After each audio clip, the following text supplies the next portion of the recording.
नमस्कार छात्राओं, मैं डॉक्टर सुमन ढाका से आचार्य हिंदी राजकीय कन्या महाविद्यालय। जैसा कि आपको विदित है कि हम प्रथम पत्र में ढोला मारूरा दोहा पढ़ रहे थे और हमने उसकी समीक्षा कर ली थी। आज इसकी जो महत्वपूर्ण व्याख्याएं हैं वो हम करने जा रहे हैं। सबसे पहले जो व्याख्या है वो है, दाढ़ी जब साहिब मिलई यूं दखविया जाई, जौवन कमल विकास यो भमर न बैसई आई। ये जो अवतरण है ढोला मारूरा दोहा से लिया है। इस दोहे में मारवाणी अपनी विरह वेदना की अभिव्यक्ति करते हुए अपना संदेश दाढ़ियों को के माध्यम से प्रियतम ढोला के पास भिजवा रही है। मारवाणी पथिक से कहती है कि यदि तुम्हें स्वामी मिले तो उनसे कहना कि यौवन रूपी कमल विकसित हो गया है, इसलिए हे भ्रमर तुम यहाँ क्यों नहीं आते। भाव यह है कि मारवाणी प्रियतम के पास यह संदेश भिजवाना चाहती है कि युवावस्था अपने यौवन मद से पूरित हो गई है, इसलिए तुम शीघ्र ही आकर आनंद रस का पान करो, क्योंकि तुम्हारे बिना यहाँ सभी कुछ सोना सा प्रतीत होता है। विशेष में आप लिख सकते हैं, यौवन में विरह अधिक जलाता है, अतः नायिका इस विरह को शांत करने के लिए कह रही है। दूसरी जो प्रमुख व्याख्या है वो है, दाढ़ी एक संदेश ढोलई लगी लई जाए, कण पाकऊ करसण हुअऊ भोग लियऊ घरी आई। ये जैसा कि आपको विदित है कि ढोला मारूरा दोहा से लिया है। इसमें मारवाणी दाढ़ियों को संदेश देते हुए अपनी विरह व्यथा व्यक्त कर रही है। मारवाणी संदेश देते हुए कहते हैं कि हे दाढ़ी, मेरा एक संदेश ढोला तक ले जाओ कि अनाज पक गया है और खेती हो गई है, अब तुम घर आकर उसका भोग लगाओ। भाव ये कि मेरा यौवन अब उद्दाम बन गया है, इसलिए तुम घर आकर उसका उपभोग करो और आनंद रस की प्राप्ति करो। यौवनावस्था के कारण प्रियतमा विराग्नि की तीव्रता की अनुभूति कर उसे शांत करने की दृष्टि से अपने प्रिय ढोला को घर आने के लिए कहती है। अगली व्याख्या है, दाढ़ी एक संदेश ढोलऊ लगी लई जाए, जौवन फट्टी तलावड़ी पालिन बंदही काई। जैसा कि विदित है, ये भी ढोला मारू से लिया गया है।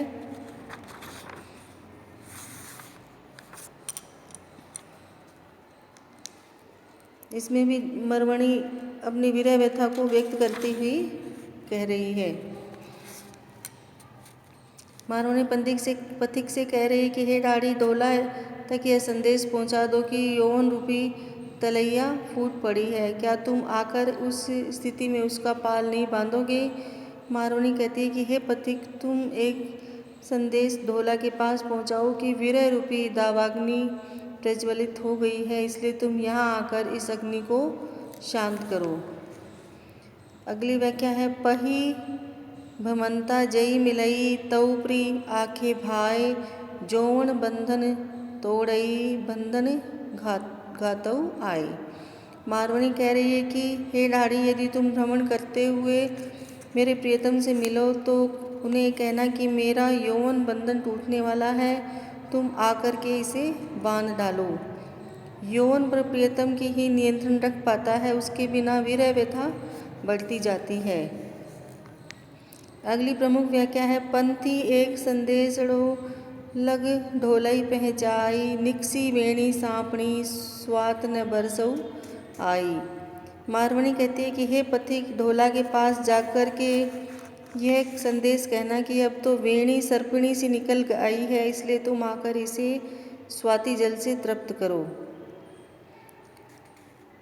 अगली व्याख्या है, पंथी एक संदेश लग ढोलई पहचाए, तन मन उत्तर बाल्यऊ दक्षिण वाजई आई। हे पथिक, ये संदेश प्रियतम ढोला को पहुंचाते हुए कहना कि उत्तर दिशा की ओर से आने वाली हवाओं ने मेरे तन मन को जला डाला है, अब तुम उसे पुनः जीवित करने के लिए दक्षिणात्व पवन बनकर आओ, जिससे मुझे शीतलता की प्राप्ति हो। अगली व्याख्या है, पंथी एक संदेशड़ो लग ढोलई पहचाए, विरह महाविस्तन बसई ओखत दियई न आई। मारवाणी ढोला के लिए संदेश में कहती है कि विरह रूपी महाविष मेरे पूरे शरीर में फैल गया है, अब तुम आकर उसकी औषधि क्यों नहीं देते, क्योंकि तुम्हारे बिना उसका उपचार और कोई नहीं कर सकता। पंथी एक संदेशड़ो लग ढोलई पहचाई, विरह वाद वनी तनी बसई सेहर गाजई आई। मारवाड़ी डाडियों से कहते हैं कि हे पथिक, मेरे प्रियतम ढोला तक यह संदेश पहुंचा दो कि विरह रूपी बाघ वन रूपी शरीर में बसा हुआ है, इसलिए तुम शिखर पर आकर मेघ के समान गर्जना करके उसे भगा दो। पंथी एक संदेशड़ई लग ढोलई पहचाए, धन कमलाणी कम दणी सिसहर उगई आई। ये पथिक, मेरा यह संदेश मेरे प्रियतम ढोला तक पहुंचा दो कि प्रेयसी रूपी कुमुदनी कुम्भला गई है, इसलिए हे चंद्र तुम आकर के उदित हो जाओ। ये माना जाता है कि चंद्रमा को देखकर ही कुमुदनी खिलती है। पंथी एक सदेश रही लग ढोलई पहचाई, धन कमलाणी कमलणी सूरज उगई आई। हे पथिक, ढोला तक ये संदेश पहुंचा दो कि तुम्हारी प्रेयसी कमलिनी मुकुम्भला गई है, अर्थात तुम्हारी प्रेयसी का रूप सौंदर्य तुम्हारे विरह में मुरझा गया है। इस रूप सौंदर्य को फिर से हरा करने के लिए अब तुम सूरज की तरह आकर उदय हो जाओ।